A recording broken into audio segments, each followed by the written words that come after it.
Magandang araw.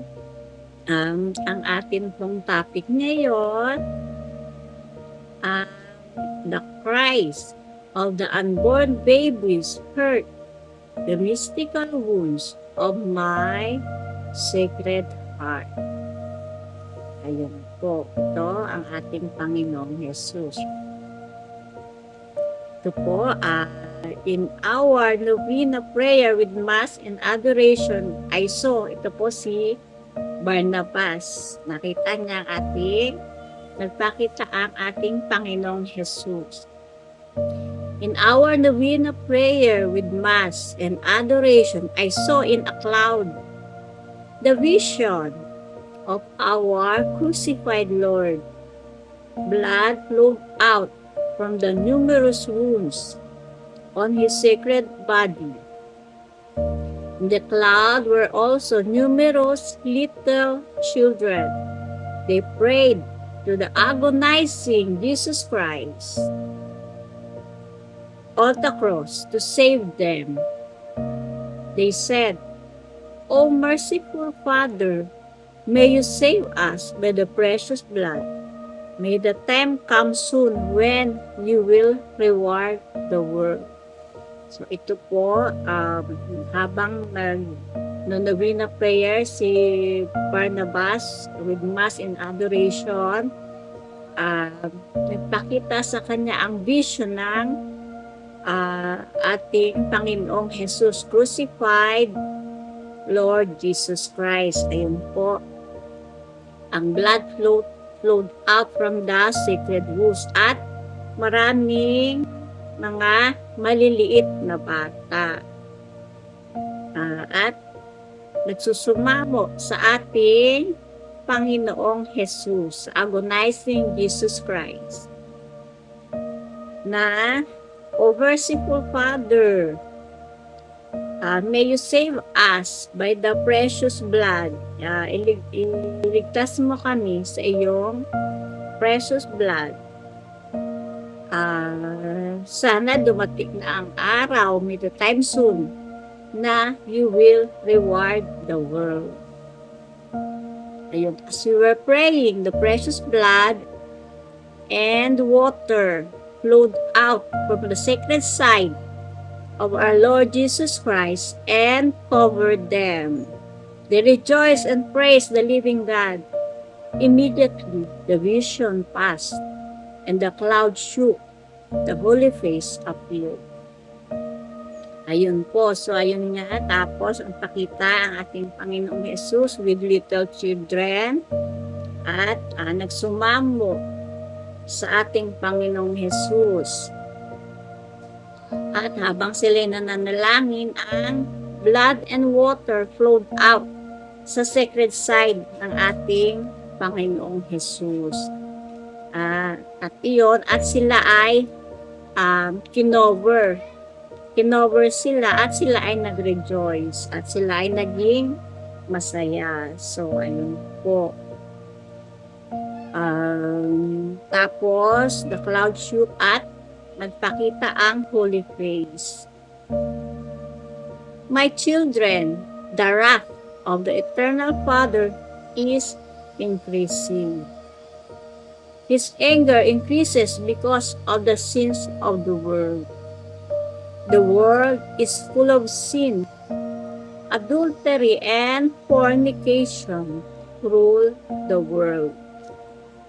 Men love the creature and neglect the Creator. They sin and blaspheme against the living God. My death on the cross is of no value to them. Ayun po. So, ito, nagpasalita ang Holy Face. Mga anak, ang galit ng Diyos Ama ay increasing. Tumataas. His anger increases dahil sa mga sins of the world, sa mga kasalanan ng mundo. Ang mundo ay punong-puno ng kasalanan, adultery at fornication. Ito po ang kasalanan ng flesh, ng laman. Rule the world. Men love the creature and not the creator. They sin and blaspheme. Sila ay nagkakasala at nagbablaspheme against sa living God. My death is on the cross is of no value to them. So, hindi pinahalagahan ang sakripisyo ng ating Panginoon. So, ito nga po, di ba, sa mga previous natin, na ang mga namamatay ay parang winawalis na lang papunta sa impyerno dahil sa sin of the flesh. My son, you see how numerous the unborn children who were aborted by the world are. My children, they are many, and their cry disturbs heaven and increases the anger of my Father. My children, their blood wounds my sacred heart. Their cries hurt the mystical wounds of my sacred heart.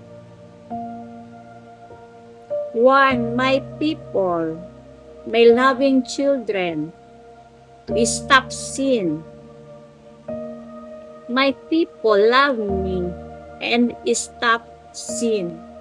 May you stop sin. Stop fornication. I say to you, stop fornication. My youths, how I love you. How will you know that I love you? Console me by means of your holy lives. My children, the hour is very short. To save souls, inform my people to reconcile with their God. Tell them to come back to me and seek the kingdom of their God. The hour of the coming chastisement is near. Many souls will be lost forever. Many faithful souls will grow weak at that time. Men will find it hard to change their lives. There will be confusion in many souls. Ayun po. My son, you see how numerous is the unborn children who were aborted. Ayun na. Tingnan ninyo ang maraming mga na-aborted na children. My children, they are many. Ayun, sabi ng ating Panginoon. Their cry disturbs heaven. Ayun, nai-istorbo na ang heaven. At nag-i-increase na ang galit ng Diyos Ama. Ang kanilang dugo ay their blood wounds my sacred heart. Their cry hurts the mystical wounds of my sacred heart. Ayun, ang kanilang mga panaghoy ay sumusugat sa sacred heart ng ating Panginoon at sumusugat sa mystical wounds ng sacred heart. Warn my people, o i-warn sila, my loving children, to stop sin. My people love me and stop sin. May you stop sin. Stop fornication. Ayun, itigil ang kasalanan. Itigil ang fornication, ang kasalanan ng laman. Nakikiusap ang ating Panginoon, stop sin. Stop fornication.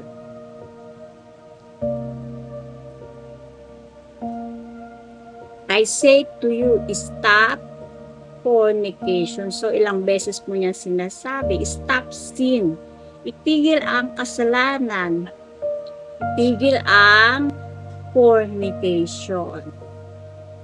My youth, o mga kabataan, how I love you. How will you know that I love you? Console me by means of your holy lives.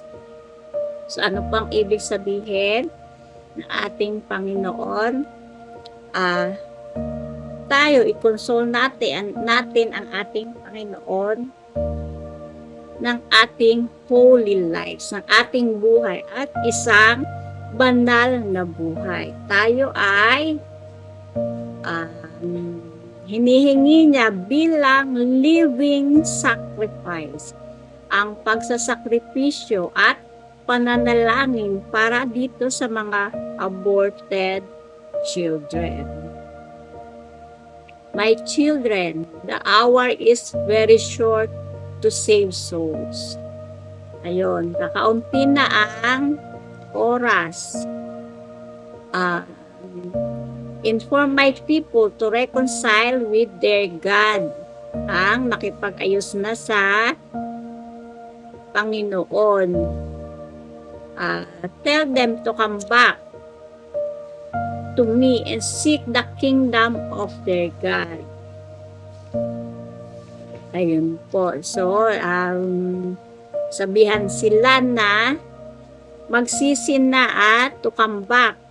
Bumalik na at hanapin ang kaharian ng ating Panginoon.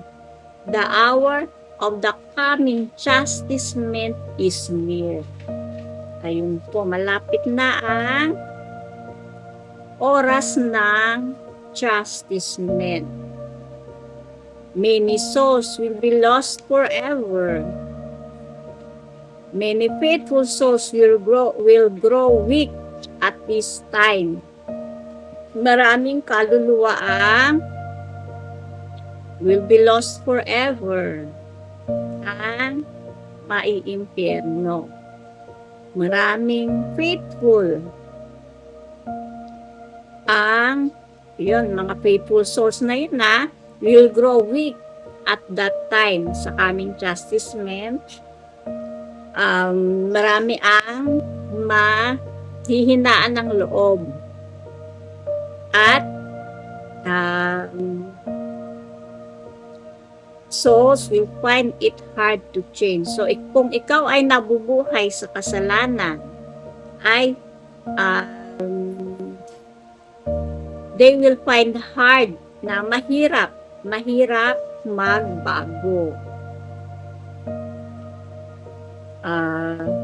There will be confusion in many souls. So, ito po yung oras ng confusion na sinasabi po ng ating Panginoon. At nahirapan silang magbago, baguhin ang kanilang buhay at ito ang makakatulong sa kanila, ang chaplet ng precious blood. So, tanawin po natin ang chastisement. Ano ang chastisement? Ano ang naghihintay? Noong panahon ng amang Jonah. Ayun, ang panahon ni Jonah. Diba po, ilan ang nakaligtas? 7, kung hindi po ako nagkakamali. Si Jonah at ang kanyang mga anak at ang asawa. Noong panahon ng Sodom at Gomora, ilan ang naligtas? si Amang Abraham at si Lot.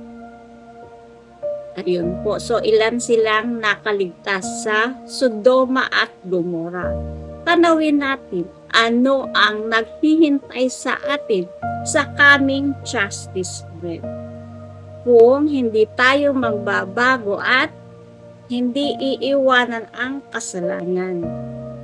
Ito, sinasabi po ng ating Panginoon, many souls will be lost forever. At ang mga holy souls ay magiging weak. So, kaya po ay binibigay sa atin ang chaplet ng precious blood upang ito rin, itong mga makatulong dito sa mga lost souls. Sa mga holy souls din, tayo, kung dadasalin natin ang precious blood chaplet, ito ay makakatulong sa atin upang hindi tayo mawalan ng loob. At ito namang yung mga hard to change naman ay idadrop sa kanila ang precious blood upang sila ay magbago at there will be confusion in many souls. So kung ikaw ay may precious blood ay hindi ka mako-confuse dahil dito sa mga instructions ng ating Panginoon na andito kung ano ang dapat nating gawin upang hindi tayo ma-confuse pag dumating ang mga panahon na ito. So ito, hinihingi tayo ang ating mga sarili upang maging living sacrifice ng ating Panginoon. Living sacrifice, ang pagsasakripisyo ng pananalangin, ang pagpunta sa Blessed Sacrament, ang pananalangin para sa unborn children, ang mga reparation prayers.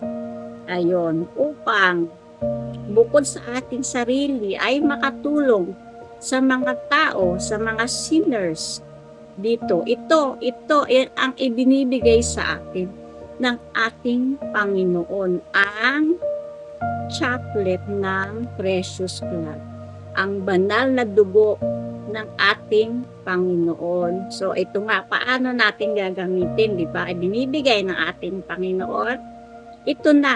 Ito ang formula, ang chaplet ng precious blood at ang pananalangin ng buong puso at buong pagmamahal. Ayun po. My children, I have told you this before. Yan. And now, I am reminding you that the coming destruction will start in every family that had shed the blood of innocent souls. Ayun po. So, ang ano pala, kapag may blood na na-shed, nag-abort ng mga children, ay masisira ang pamilya. So, ito pala po yun na ito, I am reminding you that the coming destruction will start in every family that had shed the blood of innocent souls. So, di ba po, usually yung mga abort, yung iba po ay nagiging broken families. Let all men fall upon my precious blood and be saved. Baptize the unborn babies with the power of my precious blood. My children, the Immaculate Heart of my mother will protect you, and my precious blood will save you. I bless you all. Ito po.